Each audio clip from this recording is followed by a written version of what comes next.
Hola amigos y bienvenidos a otro episodio de Frank Handyman. El día de hoy vamos a estar empezando el proceso de remodelar estos dos baños. El día de hoy vamos a poner la tina, igualmente vamos a poner lo que van a ser los backboards en todas las paredes. Así que van a poder ver ese proceso el día de hoy.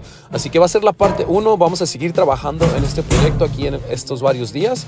Así que sigan el canal para que puedan ver el progreso que se va a ir haciendo. Igualmente, si no se han suscrito al canal, suscríbanse para que puedan ver y se les notifique cuando vamos a ir subiendo igualmente el proceso. Y también denle un like al video si les gusta. Espero que les guste y sin decir más, disfruten el video.